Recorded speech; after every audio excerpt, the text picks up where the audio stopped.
15 अगस्त 1947 आज है आजाद भारत का पहला दिन।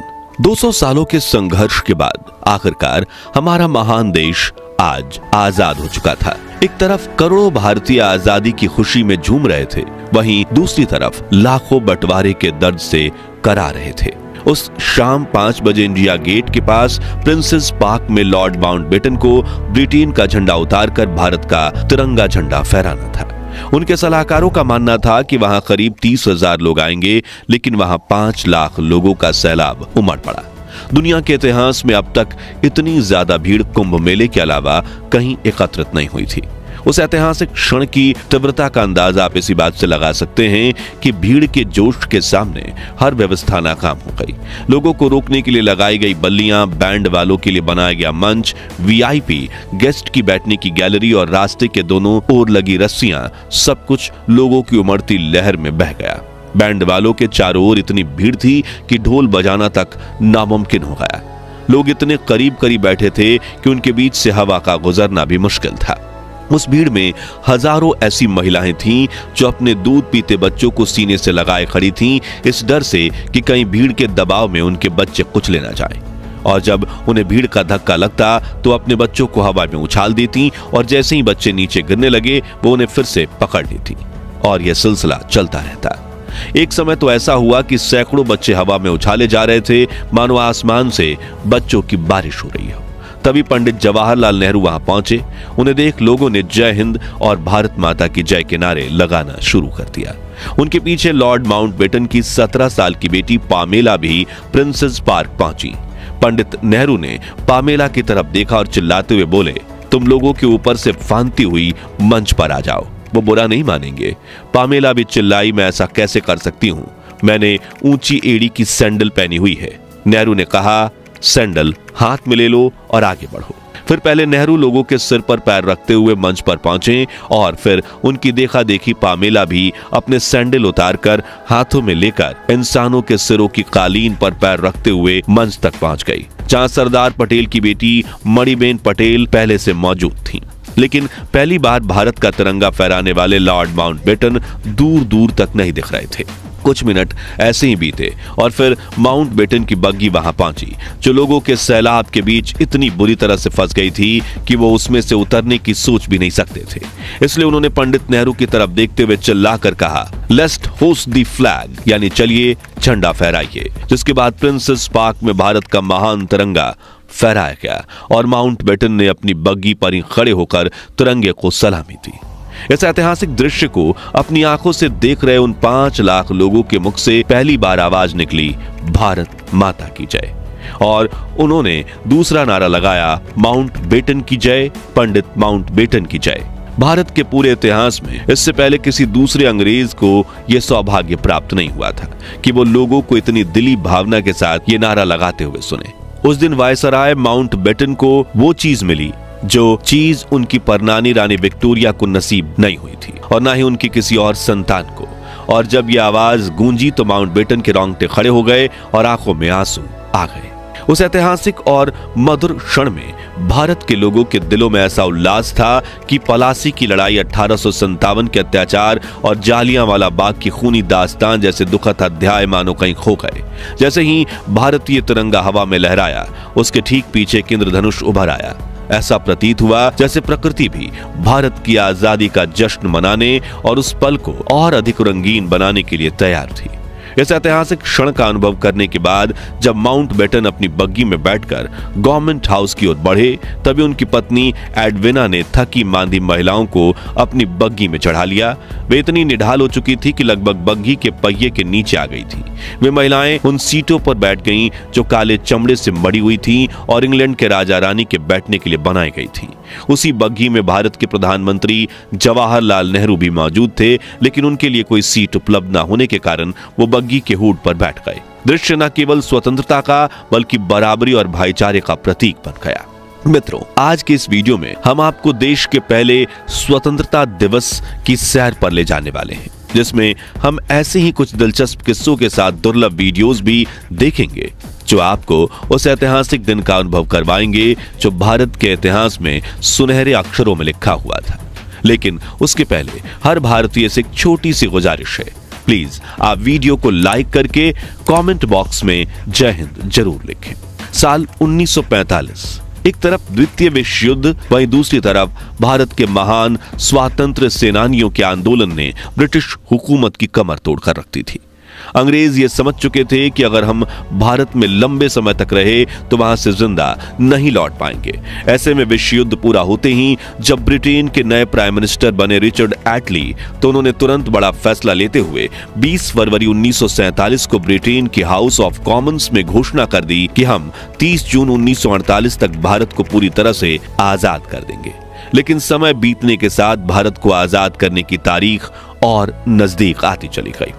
दरअसल भारत को आजाद करने की जिम्मेदारी देश के अंतिम वायसराय लॉर्ड लुईस माउंटबेटन को सौंपी गई। शुरुआत में माउंटबेटन इस कार्य को पूरा करने के लिए 1 साल का समय लेने वाले थे, लेकिन अब भारत ब्रिटिशर्स के हाथों से निकलता जा रहा था। तभी ब्रिटिश इंडिया के आखिरी गवर्नर जनरल सी राजगोपालाचारी ने माउंटबेटन को आगाह किया कि अगर आपने जून 30, 1948 तक इंतजार किया तो सत्ता लौटाने के लिए आपके पास कुछ नहीं बचेगा। इस चेतावनी के बाद माउंटबेटन ने भारत को जल्दी आजादी देने का निर्णय लिया। उस दौरान मोहम्मद अली जिन्ना ये जिद कर बैठे थे कि मुझे मुस्लिम के लिए अलग देश चाहिए। हालांकि जवाहर नेहरू, सरदार पटेल, महात्मा गांधी और कांग्रेस के कई वरिष्ठ नेता इसके पक्ष में नहीं थे। यहां तक कि जिन्ना को पंडित नेहरू की जगह आजाद भारत का प्राइम मिनिस्टर बनाने के ऑफर भी दिए गए, लेकिन जिन्ना नहीं माने और माउंटबेटन ने उनकी शर्त मान ली। 2 जून आधी रात को एक बैठक हुई और माउंटबेटन ने खुद महात्मा गांधी से आग्रह किया कि वो इस बैठक का हिस्सा बने, लेकिन उन्हें डर था कि गांधी कोई ऐसी बात ना कह दें कि दोनों के बीच मनमुटाव हो जाए। जब गांधी जी वहां पहुंचे तो माउंटबेटन अपनी कुर्सी से उठे और तेजी से महात्मा गांधी का स्वागत करने के लिए आगे बढ़े, पर अचानक वो बीच में रुक गए। गांधी ने अपने होठों पर उंगली रखकर उन्हें रोक दिया। वायसराय समझ गए कि आज गांधी का मौन व्रत है। इसके बाद माउंटबेटन ने अपनी पूरी योजना समझाई। गांधी ने एक लिफाफा लिया और उसके पीछे कुछ लिखना शुरू किया। लिखते लिखते उन्होंने पूरे 5 लिफाफे भर दिए, जिसमें उन्होंने लिखा था कि मुझे अफसोस है कि मैं बोल नहीं सकता। सोमवार को मेरा मौन व्रत रहता है। मौन व्रत लेते समय मैंने केवल 2 स्थितियों में इसे भंग करने की गुंजाइश रखी है। एक, जब किसी उच्च अधिकारी से किसी जरूरी समस्या के बारे में बात करनी हो। दूसरी, जब किसी बीमार की देखभाल करनी हो। लेकिन मैं जानता हूं कि आप नहीं चाहते कि मैं आज अपना मौन भंग करूं। इसके बाद गांधी जी वहां से उठकर चले गए। अगले दिन यानी 3 जून 1947 को माउंटबेटन ने एक प्रेस कॉन्फ्रेंस बुलाई और घोषणा कर दी कि 15 अगस्त 1947 के दिन भारत को स्वतंत्रता दी जाएगी। इसके साथ ही भारत और पाकिस्तान के रूप में 2 अलग अलग देशों का निर्माण होगा, जिनके संविधान भी अलग अलग होंगे। यहाँ एक दिलचस्प बात यह है कि प्रेस कॉन्फ्रेंस से पहले माउंटबेटन ने आजादी की तारीख सोची नहीं थी, बल्कि जब पत्रकारों ने उनसे तारीख पूछी तब उन्होंने फट से इस तारीख को चुन लिया, क्योंकि वर्ल्ड वॉर 2 के दौरान इसी तारीख पर उनके नेतृत्व में जापान की सेना ने ब्रिटेन के सामने आत्मसमर्पण किया था। अचानक अपनी मर्जी से तय और घोषित की गई आजादी की तारीख पर लंदन से लेकर भारत में जैसे विस्फोट हो गया था। किसी ने नहीं सोचा था कि लॉर्ड माउंटबेटन भारत में ब्रिटेन के इतिहास पर इस तरह पर्दा गिरा देंगे। वहीं देशवासियों में यह खबर खुशी और उत्साह लेकर आई।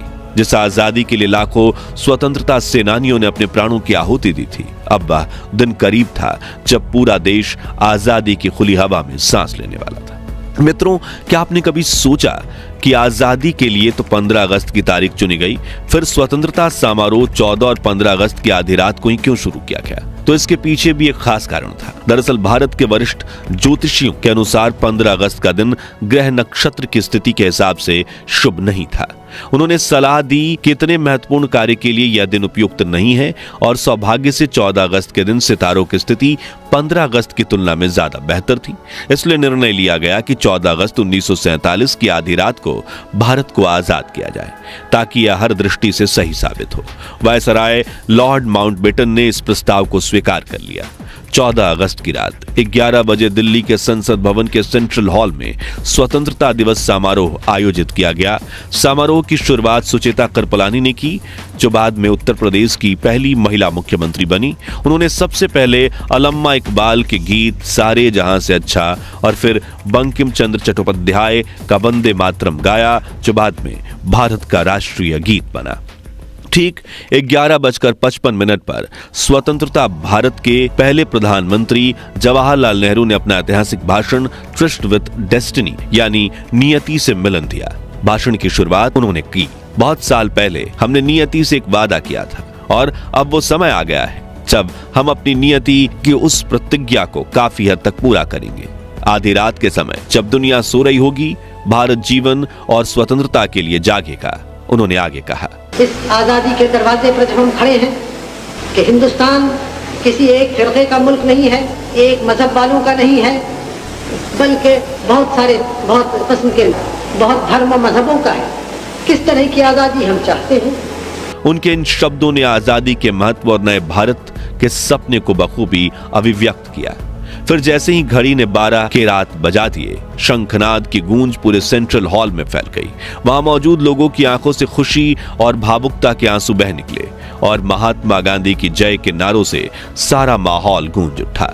इसके बाद आजादी के लिए अपने प्राण न्यौछावर करने वाले वीर स्वतंत्रता सेनानियों की याद में 2 मिनट का मौन रखा गया।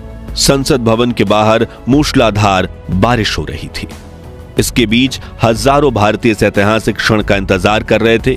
जैसे ही पंडित नेहरू संसद से बाहर आए, लोगों की भीड़ उमड़ पड़ी। वरिष्ठ पत्रकार खुशवंत सिंह ने उस भावनात्मक पल को याद करते हुए लिखा, हम सब रो रहे थे। अनजान लोग एक दूसरे से खुशी से गले मिल रहे थे। वहीं एक वरिष्ठ अमेरिकी पत्रकार ने इस क्षण का अनुभव साझा करते हुए लिखा, सड़कों पर लोग खुशी से झूमते और चिल्लाते नजर आ रहे थे। हिंदू, मुसलमान और सिख सभी जाति और धर्म के भेद को भुलाकर आजादी का जश्न मना रहे थे। माहौल ऐसा था मानो यह न्यूयॉर्क के टाइम्स स्क्वायर पर नए साल की पूर्व संध्या हो। 15 अगस्त की सुबह 8:30 बजे लॉर्ड माउंटबेटन ने जवाहरलाल नेहरू को स्वतंत्र भारत के प्रथम प्रधानमंत्री के रूप में शपथ दिलाई। आइए इस ऐतिहासिक क्षण की दुर्लभ वीडियो देखते हैं। और हमारे सब प्रधानों के सामने फेडरल कोर्ट के चीफ जस्टिस न्यायमूर्ति श्री हरिलाल कन्या के हाथों देश सेवा की शपथ लेते हैं। इसी तरह गवर्नर जनरल के हाथों अपनी नई हुकूमत के मुख्य प्रधान पंडित नेहरू और दूसरे प्रधान देश सेवा की शपथ ले रहे हैं। आजादी की यह जश्न सिर्फ दिल्ली में नहीं बल्कि पूरे देश में मनाया जा रहा था। हर तरफ भारत का तिरंगा लहरा रहा था। लोग सड़कों पर इकट्ठा होकर देशभक्ति के गीत गा रहे थे। हर तरफ भारत माता की जय, महात्मा गांधी की जय, जय हिंद और जय भारत के नारे गूंज रहे थे। और आजादी की खुली हवा में सांस लेते हुए सभी भारतीय उन क्रांतिकारियों को याद करते हुए आंखों में आंसू लिए जय हिंद के नारे लगा रहे थे, जिन्होंने देश को आजादी दिलवाने के लिए अपने प्राणों की आहुति दे दी थी। लेकिन दूसरी तरफ देश के कुछ हिस्सों में लोग बंटवारे का खौफनाक दर्द भी सह रहे थे। उनके लिए 14 अगस्त की रात खुशनुमा नहीं बल्कि दुख, दर्द और पीड़ा से भरी काली रात थी, जिस विषय में आप हमारी डिटेल्ड वीडियो डिस्क्रिप्शन में दी हुई लिंक से देख सकते हैं। तो मित्रों, भारत को स्वतंत्र राष्ट्र बनाने के लिए जिन महान क्रांतिकारियों ने अपने सुखद जीवन और प्राणों को भी दांव पर लगा दिया, उनके सम्मान में कमेंट बॉक्स में जय हिंद जय भारत जरूर लिखें। ये वीडियो पसंद आई हो तो इसे लाइक और शेयर करें। 5100 लाइक्स जरूर करवा दीजिए और ऐसे ही दुर्लभ वीडियोस के लिए हमारे चैनल को सब्सक्राइब करके पास वाली घंटी बजाना मत भूलिएगा। जय हिंद, वंदे मातरम।